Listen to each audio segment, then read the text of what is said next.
here. Okay. First, I'm going to start with the basics. What is Web 2.0? So many years ago, when it was all about websites, the power lied with the institutions and the technology. People could go on and read websites, but they couldn't interact. It was very siloed, one size fits all. People would just share their information on a page, and individuals would come and read. Now, the Web 2.0, which has been here for a few years, it's flexible. People can collaborate. There's communities, and they can engage users with comments. So just to start off, that's what Web 2.0 is. And social media. So any web-based application that facilitates interactive information sharing, collaboration between users. So there's personal networks such as Facebook, blogs, microblogs such as Twitter, video sharing, photo sharing, professional networking, and LinkedIn, as well as the question and answers that you may have heard of, Quora and Stack Overflow. So there's thousands of social media platforms out there. And let's see, so the 21st century business is different. The world is flat. So even the days of Christopher Columbus were right, saying the world is flat. You can actually hold it in your hand through your iPhone. The world's both smaller and bigger. It's more complicated, it's faster than it's ever been, and it's more open. So if you're breathing here today in June 2015, this is not news to you. You've noticed this already. And the consequences of all these factors is that it's changing the way we work. So this is our former clerk, Wayne Waters.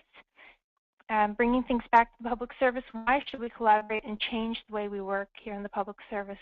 Well, because the former clerk said so, and of course our current clerk, Janice Charette, says so. So I could stop there, presentation done, because the clerk says so, we need to collaborate. Moving on. But what interests me is why he says so, and she says so. He didn't just wake up one morning and say, hey, let's collaborate. He says so because the factors we say previously, the world is changing and the way we're working is changing. Collaboration is a way to manage the complexity we encounter every day. So collaboration is not just here in the public service of Canada, it's in the public service everywhere in the world, as well in your organizations and private sector and municipal and provincial and federal government as well. This page is an example from the Government of Australia. They have a collaboration platform that has areas that are accessible by the public, Australian citizens, and also has areas that are restricted to the public service where a user name and password are required. It's definitely something that's going on around the world. It's not just us here in Canada. It's not a fad. It's here to stay, and we need to get going on this. So connecting beyond boundaries, a few years back, I was chairing 2 national networks from Prince Edward Island. It's quite challenging, but thankfully with the help of collaborative tools and social media, I was able to successfully strengthen both networks, accomplishing more than I ever thought virtually possible, where the departmental and regional boundaries magically melted away. When I first began, I never dreamed of using technology besides email to collaborate with colleagues outside my tiny work unit, my department, or my region. So my first exposure to using technology to collaborate was through the Canada 150 initiative, where 150 public servants from various departments across Canada worked virtually to identify the key policy challenges Canada would face in 2017. So we have the capability to collaborate 24/7 using wikis, discussions, polls, blogs, while getting to know each other through our online profiles and conversations. After the incredible experience was over, it really ignited a spark that left me wanting to continue using these collaborative tools to do my work every day. So although the Canada 150 initiative has been over for quite some time, we continue to stay in touch and maintain a vibrant community. So outside of the project, on our own initiative, we wiki-composed 3 articles that were published in Canadian Government Executive. The connections with my cross-Canada colleagues have made such a difference in my career, not only the lifelong friendships, but I now have a Government of Canada contacts in every region of Canada and every department. So next, I became an early adapter of the eCollaboration tool, which later became GC Forums, and that's a platform within our federal Government of Canada. And then GCpedia and GC Connects were introduced, which I'll talk about, and I use those regularly. So taking the time to get to know the features of the tools allowed me to save so much time in my day job. When tasked with a project, I always go to the tools to see what has already been done. One example, I found an initiative that I was able to adapt for my own department. I made contact with the individual and they shared all of the consultations, the decks, the communications, and templates. This saved me 8 months of work. That alone was worth spending the time needed upfront to learn these valuable GC Government of Canada Web 2.0 tools. So now I'm not saying you should learn every tool that exists. Look at your departmental tools, the GC-wide tools, and various external tools to see what's out there. Then talk to colleagues and find out what they find useful, while you try out the technology to see what works best for you. Use the tools that save you time, build your network, and that you learn the most from. Determine which tools can add the most value to your daily work and your career. So this tool I'm first going to talk to you about is GCpedia. So I use this example of when I was a child, when I went to do a project, I would go to my bookshelf and I'd have my Encyclopedia Britannica, one letter for every book. And I'd go and I'd have to wait a year for the new ones to come in. So you may have heard of Wikipedia, which is basically just all those encyclopedias on the internet, except instead of having to wait a year for these brand new books to arrive, people can change things in real time. So when you hear of Wikipedia, that's open to the whole public, whereas GCpedia is open to the Government of Canada. And then some of you may have departmental wikis that you use as well. So it's your encyclopedia within your own Wikipedia, GCpedia, or any tool that you have. I know at my Department of Veterans Affairs, we have one as well. So I'm going to talk about this tool. There's over 54,000 registered users, 26,000 articles, 42 million page views, and more than 1.3 million edits. So the benefits of using this tool, so this is traditional email collaboration. So, is this mouse working? Okay, so first somebody creates the document. They share it with the individuals. They open it up in Word. They read it. They print it. Next, they have to read it again and make their edits in Word. They send it back to the owner of the document, and it's back and forth until you have many, many versions. And then somebody might delete a paragraph, and then the next person comes along and adds a new paragraph, and it's very difficult for that owner of that document to keep all the versions straight. If you put things up on a wiki, which would be just putting the document up there, anyone can come along and open it. They make the changes. They don't have to put track changes or deletions or underlines. They just change it the way they would, and in the background it shows what changes are made. Next person comes along, they do the same, share it, save it to the wiki. And then they go back, save it again. And all these individuals can collaborate. So whether they open the document for 2 seconds, 2 minutes, 2 hours, 2 days, 2 weeks, or 2 months, it's always the most recent version that's live. So then they just hit save, and you have a nice, clean document. It's already making people want to use the wiki just for that purpose alone. As if you have waiting for someone who's on vacation for 2 weeks, you don't have to wait for them to give you their version. It's whoever's there in real time that can collaborate with you, and you can get your documents through. And making your work open on GCpedia saves you time. So it goes from weeks to hours. So this individual here, Tanya Snook Spider Girl, she wrote something on GCpedia that was great and really helped Kent Aiken out. So he found it would have taken Kent a week to find the similar resources, but he found what Tanya saved and was able to learn within 1 hour, as opposed to having to go reinvent the wheel and find everything on his own. He found it there available to him. So how can I use GCpedia? Just a quick recap. There's common interdepartmental spaces, so people can put information up on there and anyone can go and collaborate. They can plan and organize events, share ideas or content. You can do consultations. Maybe you have a policy you want people to consult with. Instead of doing the email feedback, you put everything up on the wiki. And sharing best practices, things that maybe are within your department that you may want to open up across departments so others can learn from, where I mentioned that example of because I stumbled across something, I was able to save 8 months of work. Okay, so information will no longer get stuck in shared drives and departmental silos, and we're moving more and more towards one public service. So our shared resources and knowledge can all be found in one place. So next, I'm going to talk about GC Connect. So it's a professional social collaboration platform. When it first started 5 years ago, I believe, people referred to it as Facebook for government. However, it's more, I'd say it's more LinkedIn for government in the sense that it's professional networking. And more than 53,500 users in a variety of classifications and various levels, 34,800 file shares, 4,000 groups, and 5,500 blogs. So it's also known as the Swiss Army knife of social media. So there's all kinds of components that make up GC Connects, all these features here. So for the past year, I've worked part-time and virtually for the Government of Canada 2.0 Tools team.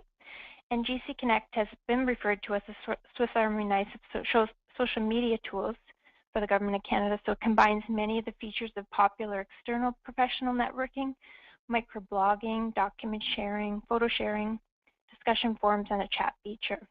So I've learned so much from members of the open and closed groups, and each day I discover something I didn't know before or connect with a new colleague. So everything starts with a profile. This was my colleague, Joanna Finicu, and this is her profile. So she created her account. She's put a little bit of information. For those of you in the federal government, there's new features that came out where you can actually put your skills and people can endorse you. You can put your work experience as well as your education and your languages.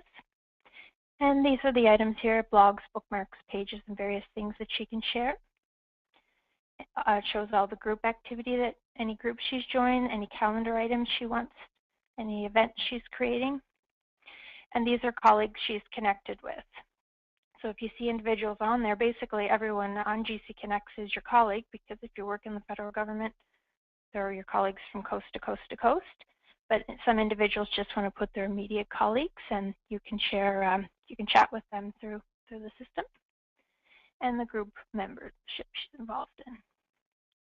So some people may not want to share their photo, so we encourage you to share a family photo, or maybe something that makes like a sunset, something that when people see your avatar, they're going to know it's you, as opposed to if you just leave the plain gray one, you'll have to sift through, like see how she says up at the top here, the colleagues, there's 3 gray ones. She doesn't necessarily know who they are, and she has to sift through, so they encourage you to put a photo.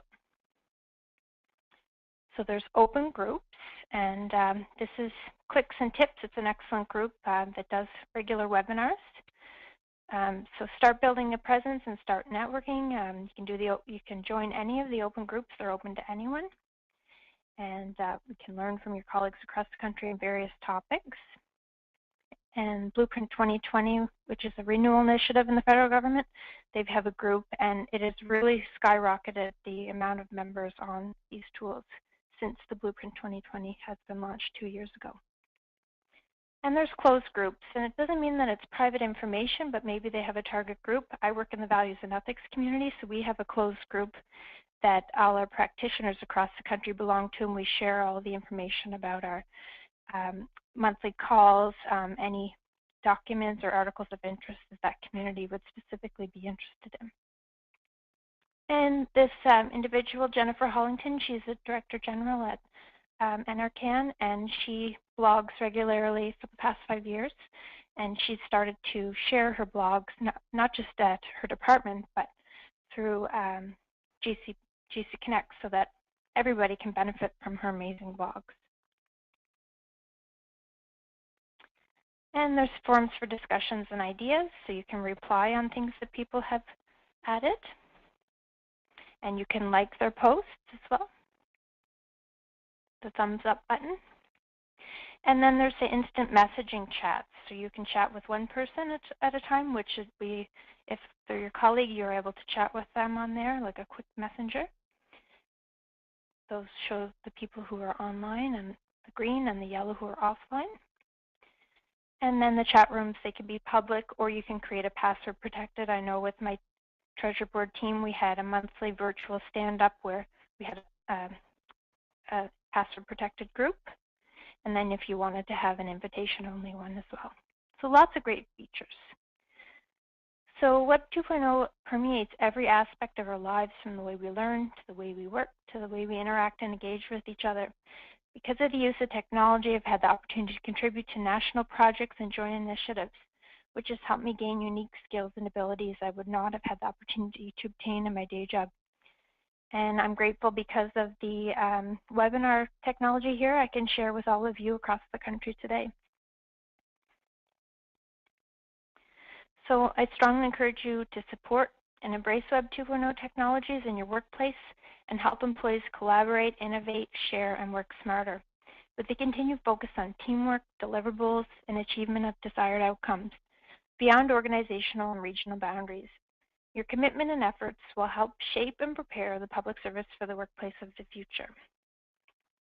So we're going to turn from inside of government and look a little bit on the outside world. So we're going to do a shift and talk about professional branding. So in the past, when you heard the word brand, it often referred to a company's logo or tagline. Rarely was it used to describe an individual. However, within the digital world, you hear it much more frequently. Your brand is your professional image, and it's reflected in your online presence, whether it be your LinkedIn profile, your blog, other social media sites, and your visibility online. So it's important to create a personal brand that portrays you in a professional light, which provides employers and contacts with a strong positive impression of you as a high-caliber individual who would be an asset to any organization. So there are a few elements that make up your brand. So there's your personal appearance, which would be your online avatar or how you demonstrate yourself in person. Personality, which makes up your values, your goals, identity, and your behaviors.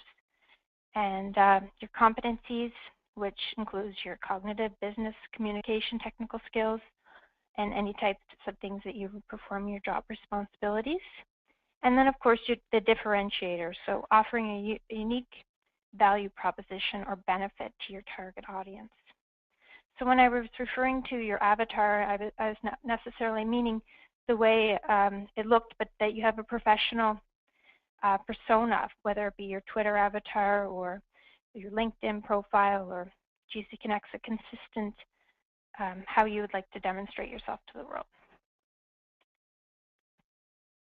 So why do I need a professional brand? So the easiest answer, that it's beneficial to you to transfer your real-world reputation into the online world. So a strong personal brand, it's that mix of your reputation, trust, attention, and your execution.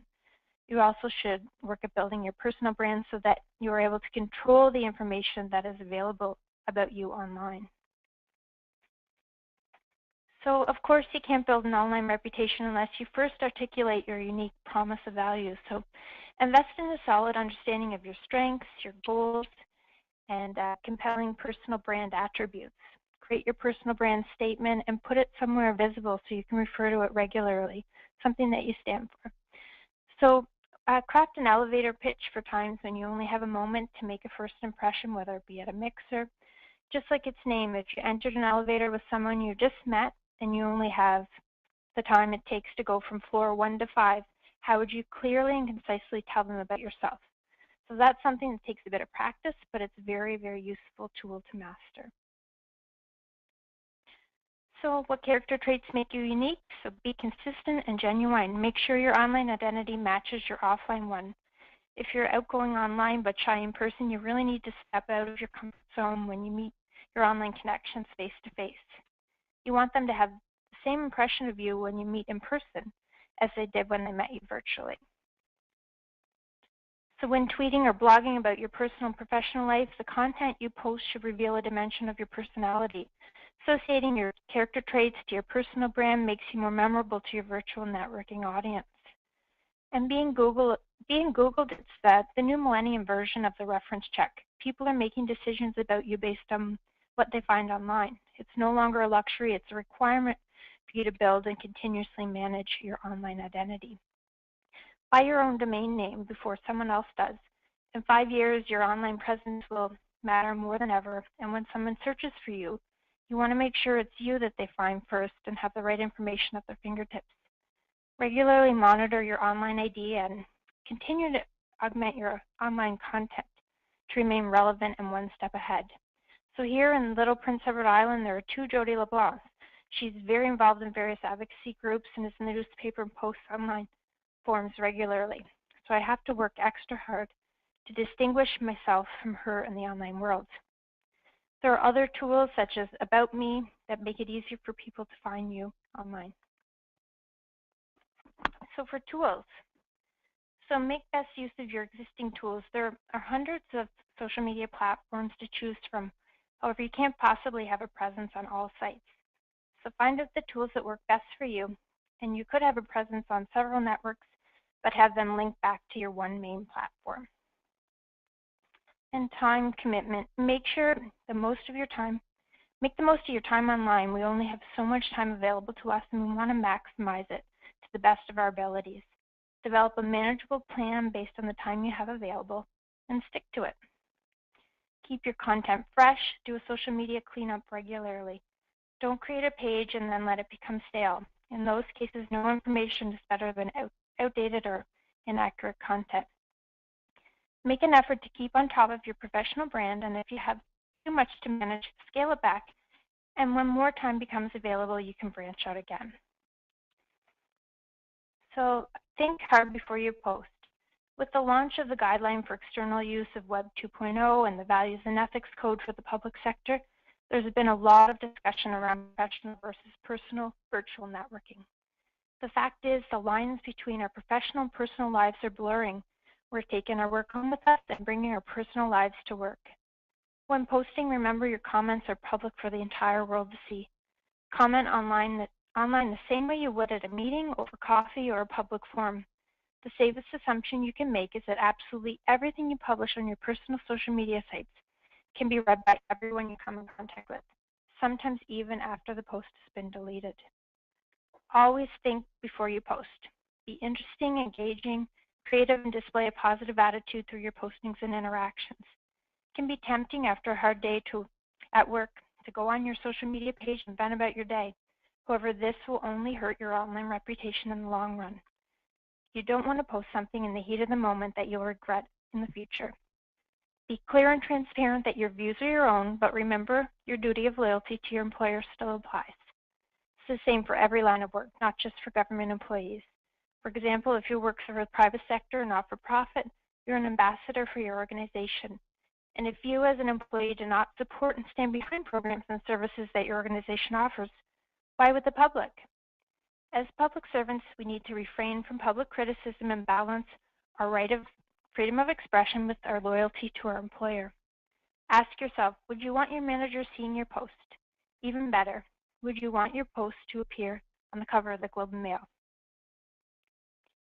So now I'm going to show you how to build your brand like a pro. So this is my LinkedIn profile. Many people have said to me, why would I use LinkedIn? I work in government. And that's not the way government hires employees. I don't use LinkedIn to get a job. I use it for networking. It's like a virtual Rolodex of business cards, but with work experiences included. Now when I'm at mixers or meet new people, I look to connect with them on LinkedIn, as you can learn so much about their experiences they have had and the skills that they possess. I also use it for online discussion forums, and if I have a question I encounter in my day job, I have a full list of experts I can draw from to ask the questions. So LinkedIn. So here's a few tips and tools. Be authentic. The best online identities are real, honest, and focus on what makes you unique and what you can offer. Create a distinctive profile headline. You don't have to just put your job title. You can put some keywords there. It's the first description that people will see, and make it count. And the good headlines are clear, confident, and use terms people search for. Avoid cliches like creative or extensive experience or team player. Appear on so many profiles that they're almost meaningless. Find unique ways to describe your skills. And be visible. Stand out by updating your status with projects you're working on, stuff you're reading, events you're attending, and your brand is not just who you are, it's what you do. Add to your knowledge. Differentiate yourself by knowing your industry deeply. Read up on topics you care about. Develop routines. I spend about a half an hour every morning before work while I drink my coffee catching up on articles of interest and what my connections are sharing. It's a great way to start the day. And share in your LinkedIn groups. Every group post you make and question you answer is an opportunity to market yourself and to build your credibility. There's some excellent groups on LinkedIn, such as Government of Canada, Federal Youth Network, of course, the Performance and Planning Exchange, the National Managers Community, and where you can connect with colleagues across the country. And be personal. Customize connection requests for when you're adding people. People will appreciate the personal attention when you add them as a connection. And be consistent. Make sure all the pieces of your professional footprint are consistent. Send that same message from your LinkedIn profile to your resume to your social networks. And give generously. Helping others is a crucial way that you can build your professional brand. So give advice, share articles of interest, provide endorsements, and congratulate people on their successes or their new jobs.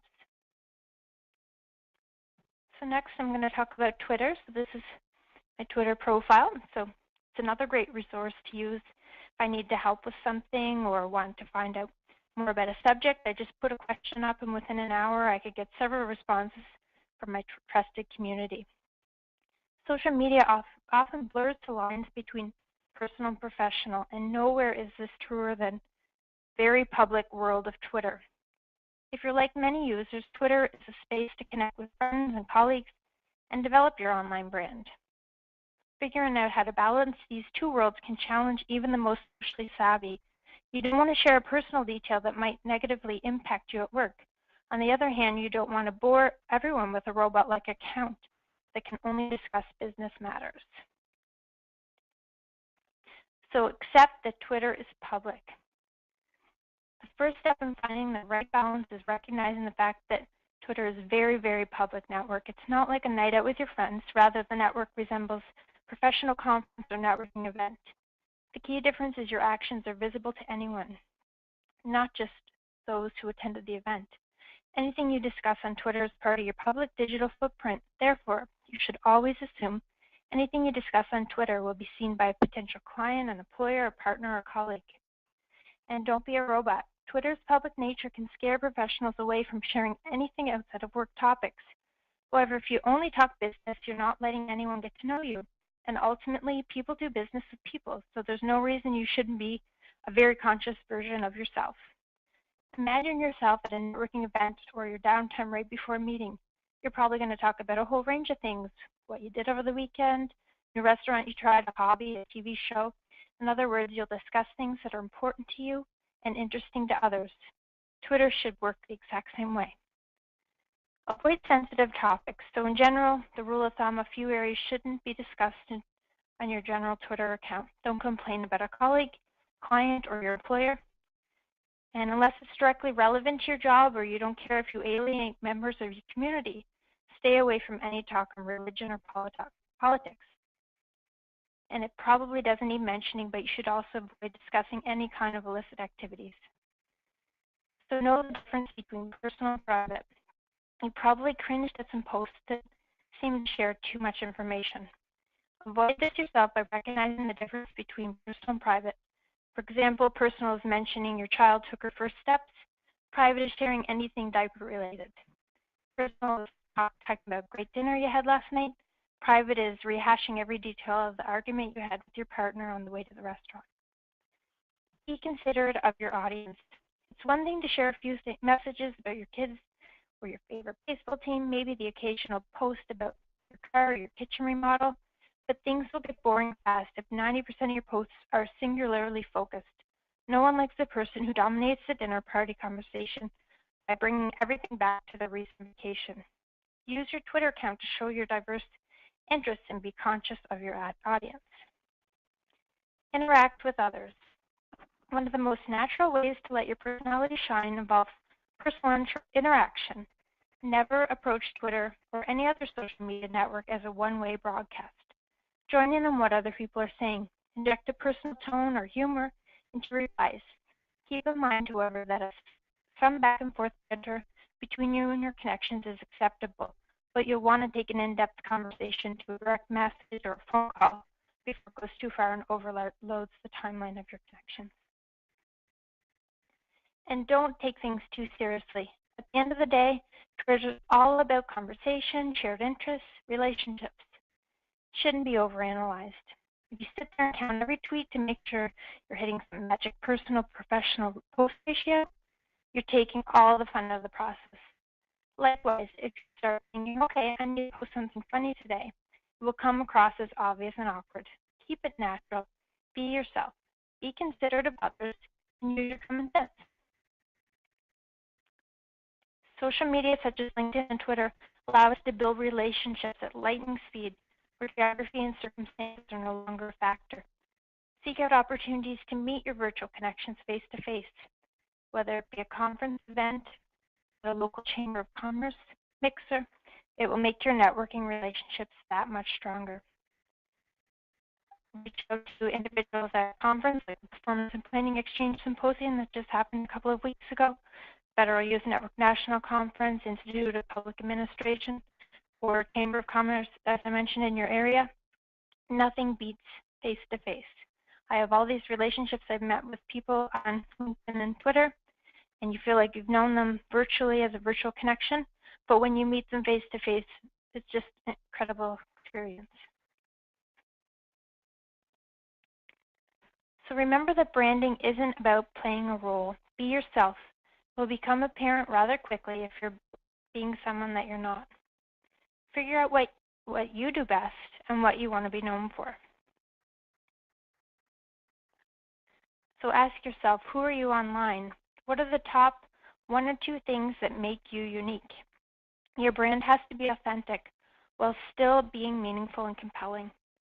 You need to be honest with yourself about what your strengths are.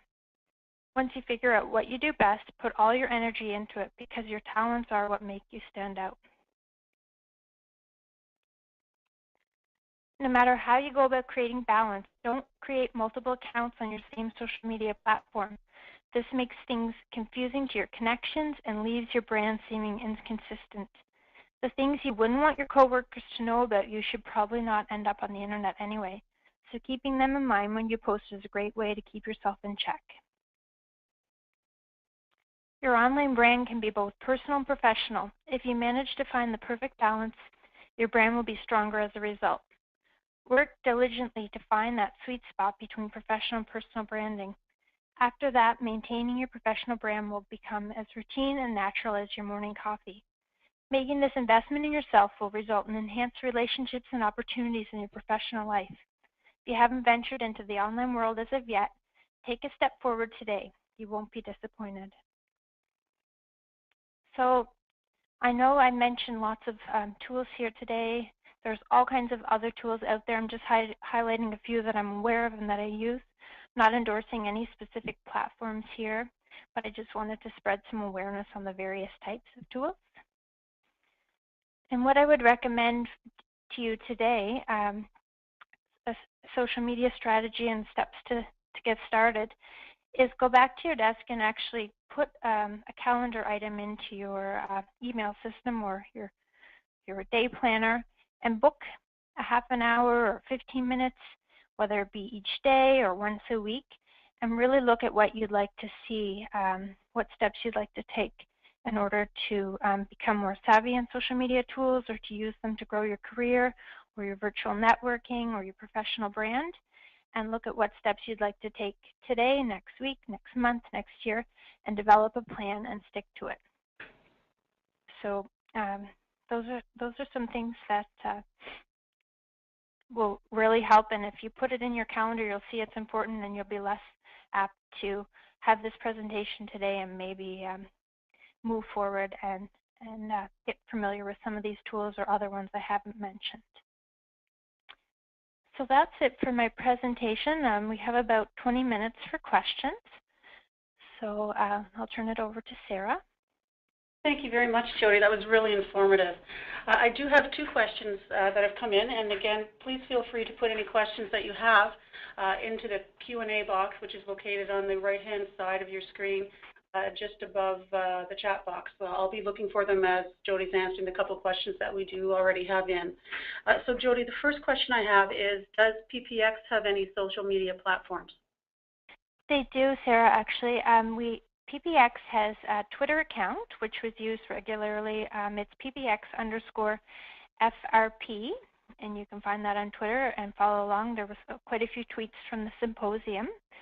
And as well, PPX has a LinkedIn, I'll just bring it up here, a LinkedIn discussion forum. So there's all kinds of discussions here as well.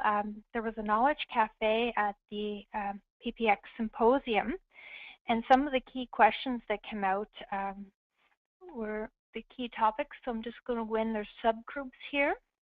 So once you join the PPX group, you'll be able to go in and click on the subgroups. So here were some of the key items from the Knowledge Cafe: their evaluation support for PM, planning and performance technologies, RPP, DPR utility, and policy and planning performance linkages. So there were quite a few topics at the symposium in the Knowledge Cafe. It was a big success. So keep an eye out for the subgroups, and please feel free to add comments and add your own topics as well, or any interesting articles you have, or your views from the symposium. Great, thank you. I haven't received any other questions from any other participants, but I do have one last one, which is, what do you recommend for users that don't know where or how to get started? Okay, that's a good question. So in the federal government, there is a national mentoring inventory per province. So in the 14 regions across the country, we have individuals who are interested in mentoring people who would like to become familiar, whether it be over a cup of coffee or through email or through a WebEx. As well, there's a Government of Canada Ambassadors Network that you can contact any of the individuals across the country and become more savvy on those tools. If you're in a municipal or provincial or in your private sector, if I were you, I would go and talk to your colleagues and see if they're familiar with the different tools, and perhaps you can have a dual mentoring relationship set up where they can show you how to use a specific tool for your professional branding or virtual networking. Maybe you have leadership skills you'd like to share with them, and you can set up something like that. As well, there's really great YouTube videos that you can Google, and some 101s manuals on all the tools, so that'll be a good way to get you started. Excellent. Thanks very much, Jody, and a big thank you to everyone who participated in today's webinar event. We really appreciate you taking the time to join us. As I mentioned earlier, the webinar has been recorded, and our new resource area will be on the PPX website in the next few months. Please visit the PPX website at ppx.ca for information, or as well for more information on our PPX learning events and the annual PPX symposium. We're celebrating our 20th year next year. A survey will be sent to you later today with regards to the webinar, and we look forward to your feedback. Thanks again.